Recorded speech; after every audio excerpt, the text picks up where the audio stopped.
열왕기하 7장 우리 3절에서 4절에 있는 말씀 우리 함께 읽도록 합니다. 성문 어귀에 나병 환자 네 사람이 있더니 그 친구에게 서로 말하되 우리가 어찌하여 여기 앉아서 죽기를 기다리랴. 만일 우리가 성읍으로 가자고 말한다면 성읍에는 굶주림이 있으니 우리가 거기서 죽을 것이요 만일 우리가 여기서 머무르면 역시 우리가 죽을 것이라. 그런즉 우리가 가서 아람 군대에게 항복하자. 그들이 우리를 살려두면 살 것이요 우리를 죽이면 죽을 것이라 하고. 아멘. 할렐루야.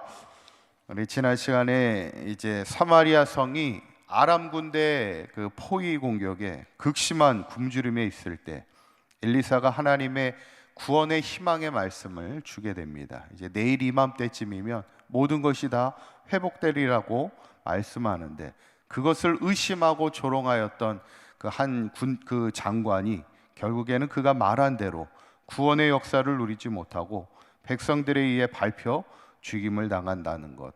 어쩌면 우리가 우리의 말한 대로 이루어지고 우리가 믿음대로 그대로 이루어지는 것이 하나님의 역사임을 우리가 기억할 때 항상 하나님의 말씀을 믿음으로 받아들이는 그런 믿음의 사람이 되시기를 간절히 축원합니다. 오늘 본문은 이제 그 과정, 어떻게 해서 사마리아 성이 이제 회복이 되게 되는 그 과정을 이야기하고 있는데, 오늘 본문에 보면 이제 성문 어귀에 있던 나병 환자 네 사람이 등장하게 됩니다. 그들이 이렇게 말해요. 3절에 보니까 너무나 이제 극심한 굶주림에 빠져 있다 보니까 우리가 어찌하여 여기 앉아서 죽기를 기다릴 수 있느냐, 이런 얘기를 합니다. 그러니까 이 나병 환자에게는 나름대로 삶의 의지가 있었던 것 같아요. 그래서 여기 앉아서 죽기를 기다릴 수는 없다. 우리가 사마리아 성으로 들어가 봐야 거기도 뭐 먹을 것이 없는 것이고, 그럴 바에는 숫제 우리가 아람 군대에게 항복을 해서 그 사람들이 살려주면 살 것이고 거기서 죽으면 죽으리니까 우리가 여기서 앉아서는 죽을 수 없다. 이렇게 하면서 어쩌면 우리가 중요한 것은요, 우리의 환경을 뛰어넘을 수 있는 것이 바로 삶의 의지와 열정입니다. 오늘 어떻게 보면 나병 환자들에게는 나름 삶의 의지와 열정이 있었음을 보게 되는데, 그래서 이제 아람 군대에 항복하러 가게 됐죠. 그런데 아람 군대의 진영에 군대가 있어요, 없어요? 이미 군대가 철수한 상황입니다. 왜 그렇게 철수했느냐? 6절에 그 말씀이 나와 있는데, 한번 6절에 있는 말씀 한번 읽어볼까요? 시작. 이는 주께서 아람 군대로 병거 소리와 말 소리와 큰 군대의 소리를 듣게 하셨으므로 아람 사람이 서로 말하기를 이스라엘 왕이 우리를 치료하여 햇사람의 왕들과 애굽 왕들에게 값을 주고 그들을 우리에게 오게 하였다 하고. 이미 하나님께서 아람 군대로 병거 소리와 말 소리와 큰 군대의 소리를 듣게 하셨다는 거예요. 그래서 겁에 질려가지고요, 7절에 보니까 얼마나 급하게 도망가는지 장막과 말과 나귀를 그대로 버려두고 도망갔다는 거예요. 그러니까 우리로 얘기하면 뭐냐면, 예를 들어서 갑자기 집에 불이 나요. 불이 나면 어떻게 합니까? 빨리 도망가야 되잖아요. 그럼 뭐 신발 신을 시간이 어디 있어요? 그냥 도망가야 되잖아요. 마치 말과 나귀를 버려뒀다는 건 사실은 말과 나귀를 타고 가야 되잖아요.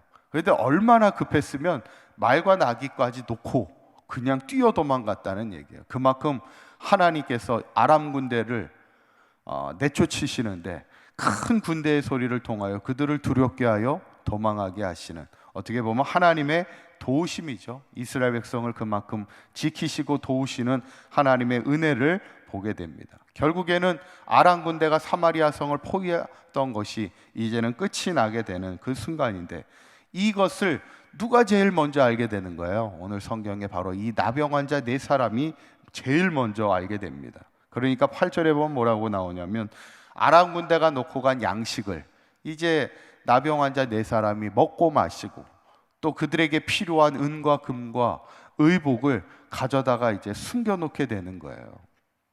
그런데 여기서 오늘 본문에서 이제 가장 중요한 이야기를 이제 나병 환자들이 합니다. 그게 몇 절이냐면 9절에 있는 말씀이에요. 9절에 있는 말씀 한번 읽어봅니다. 시작. 나병 환자들이 그 친구에게 서로 말하되 우리가 이렇게 해서는 아니 되겠도다. 오늘은 아름다운 소식이 있는 날이거늘 우리가 침묵하고 있도다. 만일 밝은 아침까지 기다리면 벌이 우리에게 미칠지니 이제 떠나 왕궁에 가서 알리자 하고. 아멘. 지금 아람 군대가 퇴각해서 어떻게 보면 이제 사마리아 성이 이제는 자유와 회복을 누리게 되었다는 이 소식을 우리가 지금 빨리 전해줘야 된다는 거예요. 우리만 지금 먹고 마시며 우리만 이것을 누리며 살아갈 수 없다는 거예요. 아침까지도 우리가 지체할 수가 없다는 거예요. 빨리 이 소식, 이 아름다운 소식을 사마리아 성에게도 전해야 된다는 거예요. 이 말은 오늘 이 나병 환자의 이 고백은 마치 뭐의 고백과 마찬가지입니까? 바로 복음을 누리고 살아가는 우리의 삶이 복음 전도자의 삶을 살아가야 됨을 우리에게 말씀하고 있는 아주 중요한 본문입니다. 어쩌면 우리가 이 땅을 살아가면서 항상 하나님 앞에 감사해야 될 것이 세상의 많은 사람들 가운데 우리를 하나님의 자녀로 삼아주신 것이 하나님의 은혜고, 또 많은 사람들 가운데 먼저 우리를 하나님의 자녀 삼아주신 것이 그게 감사잖아요. 그래서 사도 바울은 이것을 뭐라고 고백하냐면 우리는 복음의 빚진 자라고 그랬어요. 어쩌면 우리가 하나님 앞에 먼저 복음을 믿는 것은 그들에게 오히려 우리가 복음을 전해야 될 빚을 진 사람이라는 거예요.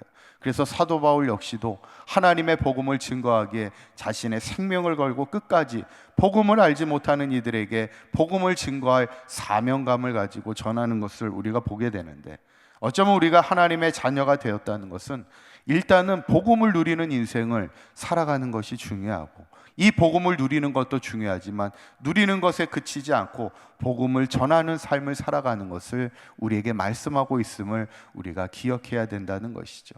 저는 오늘 이 본문을 정리해 보면서 사실은 이 사마리아 성에 하나님의 구원과 자유가 왔음을 가장 그것을 전하게 했던 사람이 누구예요? 하나님이 바로 나병 환자 4사람을 통하여 그 사마리아 성에 임한 구원의 소식을 전하게 하셨다는 거예요.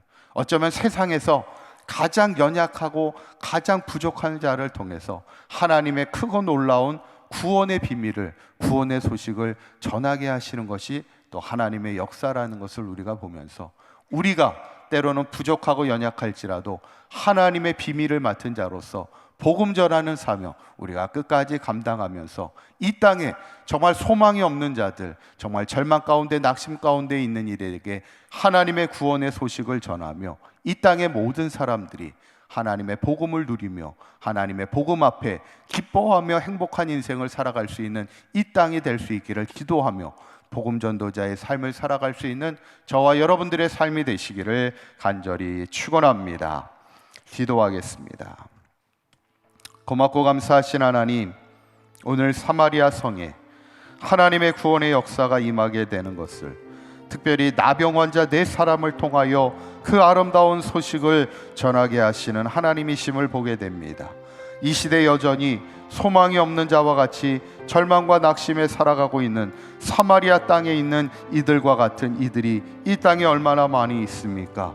우리가 먼저 복음을 누리는 자의 삶이 되게 하시고 그 복음을 전하는 자의 삶이 되게 하여 주셔서 하나님의 구원의 복음을 선포하며 이 땅에 희망을 세워갈 수 있는 우리 사강교회와 모든 성도들 되게 하여 주시어서 이 나라와 이 민족뿐만 아니라 세계 열방을 향하여 하나님의 구원을 증거하는 우리의 삶이 되게 하여 주시옵소서.